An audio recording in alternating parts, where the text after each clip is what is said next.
70 hours of battery life. Check. Modern, sleek, RGB? Check. USB-C? Check. Driver disc? Check. Wait, what? A driver's disc.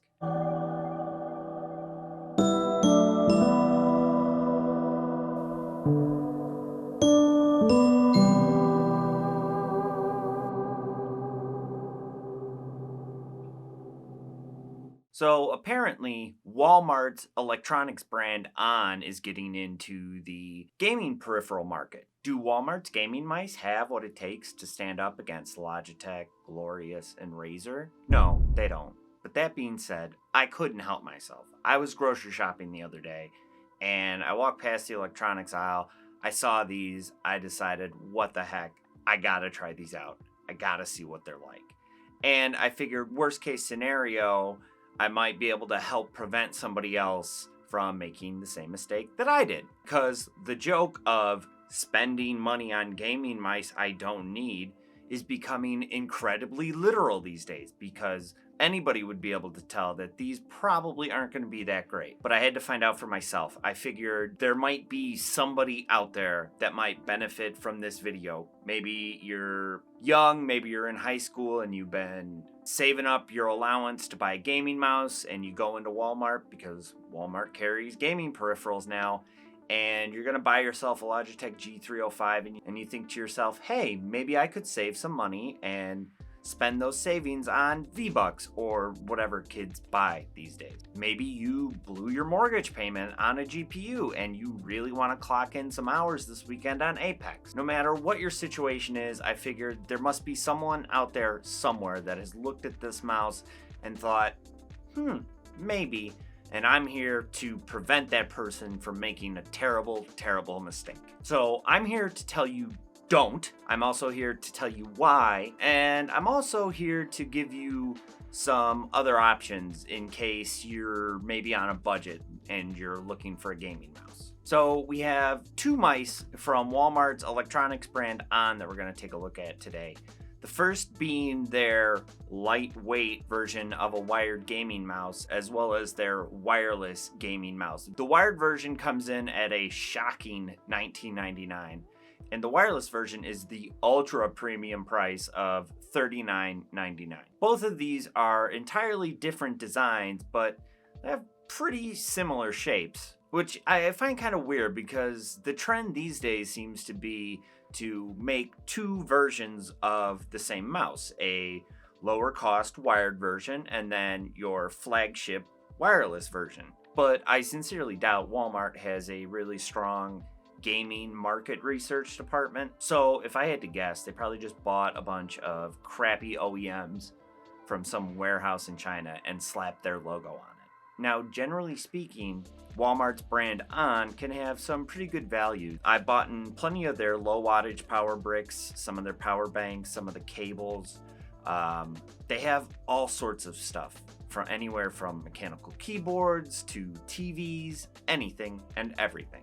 The way I'm going to work this video today is I'm going to start off with the lightweight mouse and work my way into the wireless mouse. I use quotes when I say lightweight because in spite of having hexagonal holes like most lightweight gaming mice do these days, it's pretty easy to tell that no weight was really saved and they just laid a top shell with hexagonal holes on it. And this mouse clocks in at 100 grams, so not exactly lightweight. And taking a closer look at the inside of the mouse, rather than having the lightweight skeletal frame, it's pretty easy to tell they just took a normal mouse and just laid a top cover with holes on it. And as far as the shape goes, it isn't necessarily a bad shape. At 149 millimeters long, with a grip width of 63 millimeters and a height of 44 millimeters. If I had to make a comparison, I'd say it's pretty close to the shape of the G Pro Wireless with that completely symmetrical feel, although this mouse's hump is pushed way more towards the back of the mouse. The cable is braided, which, given the fact that it's a Walmart mouse, I was actually pretty surprised to see, but it's a far cry from the ultra lightweight and flexible cables we've seen from Razer, Glorious, and Cooler Master. It is incredibly stiff, although I did toss it into a bungee and it was fine, I guess. The skates on both mice are gross. These things remind me of the feet you'd find on like a stock HP mouse you found bundled with your grandma's computer. They're small, thin, weirdly placed. That being said, I mean, they don't feel awful, just nothing compared to what we're used to today with that sweet, sweet PTFE. Although I am reminded that SteelSeries just fairly recently released a flagship priced mouse with these feet, so, you know. In terms of the RGB, it looks okay, fine. It's diffused well enough. The lightweight mouse is using that big diffuser that we would see on something like the MM711. No doubt needlessly adding to its weight, but again, I sincerely doubt there was any kind of development put into this mouse. So, given the fact that it has RGB at all, is a point in its favor.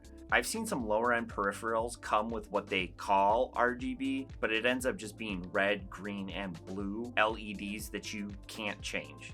On claims you can change these, and this is addressable RGB. However, it requires use of the driver CD, and given that I, nor nobody I know of, has had a CD drive in like 10 years, I couldn't really figure out a way to get the software. But from the screenshots and stuff I've seen, it doesn't look awful. So I'm just gonna have to take their word on this. Buttons. On the lightweight mouse, the left and right click actually feel pretty good. This is the most surprising thing I found about either of these mice. I really, really like the buttons on the left and right trigger. Super tactile, minimal pre-travel, a little bit of post-travel, but you know, what are you gonna do? Ripping these mice open, I found that they're using TTC gold switches, which I'm most familiar with in G-Wolf's mice, specifically the Hottie. The version that I used of the Hottie used TTC gold switches, and I was a big fan of them.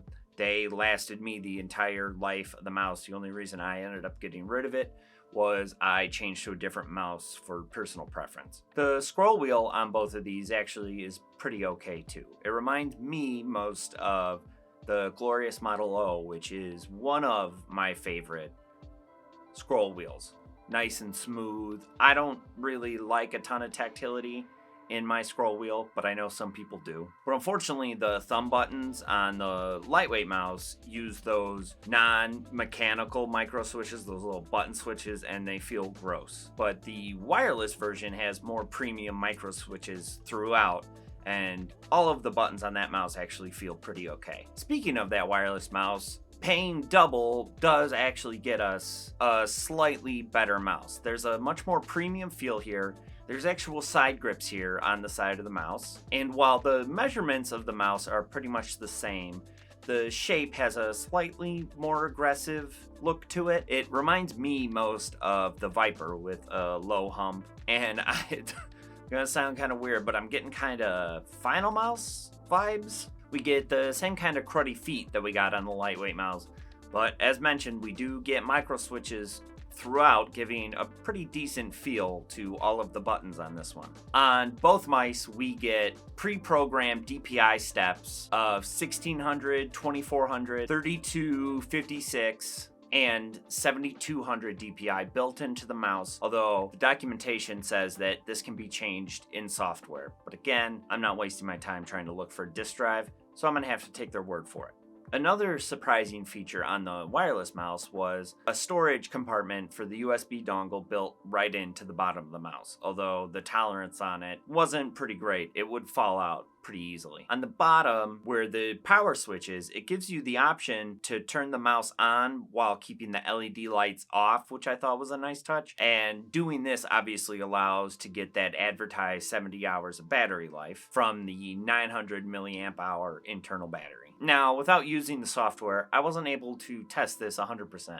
But I can say I had this mouse hooked up to my test station for about a week using it off and on, and it never died on me, so I guess it's good enough. I would consider the battery life to be good enough. So, performance. How do they handle? Well, not very well. I had my first experience with Spinout that I've had in, I don't know, 10 years. It really brought me back to the times when you'd really be rolling the dice on a mouse that you bought. It didn't matter if it came from a big brand like Razer or Logitech, you would run into spin out here and there, even with the highest end flagship mice. Both mice are using, from what I can tell, the PixArt PAW3212 sensor, which seems to be used in some pretty low budget mice, and it seems to be from around 2015 or 2016 when things like spin out might be possible with certain low end mice. The discussion I had seen on it from Reddit and things like that were not positive. I wasn't a fan of how these mice played. I noticed skipping with the wireless mouse. I did try out the step up and cutting my sensitivity in game to half with not much improvement. So TLDR, do I recommend either of these? No, of course not. There are so many better options these days, even if you're on an extremely tight budget. Assuming you're on the incredibly strict budget of $20, the Logitech G203 can be found most places, including Amazon, for $20. I found refurbished models stocked by Amazon, ready to go with Prime shipping. I could have them in one day. I also found the G203 on sale at places like Walmart for $20. If you need a mouse right now, I found the SteelSeries Rival 3 on sale at Best Buy, online only for $17.99, but they did allow the option for free in-store pickup, and most of the stores around me had this in stock ready to go, and I'm actually a pretty big fan of that mouse. I was pleasantly surprised with the Rival 100, and the Rival 3 is the updated version of that mouse. It's nothing incredible, but it's pretty decent, but that's another video. I also found the Razer DeathAdder Essential on sale for $20 at Best Buy. Same deal, it's technically online only, but they did allow for in-store pickup, and plenty of the Best Buys around me had it in stock and available for me to pick up today. Now, the DeathAdder Essential has a normal retail price of $29.99, but if you can stretch that budget a little further, you open yourself up to all sorts of great deals. You've got the Viper Mini, Glorious's Model O and Model D minus.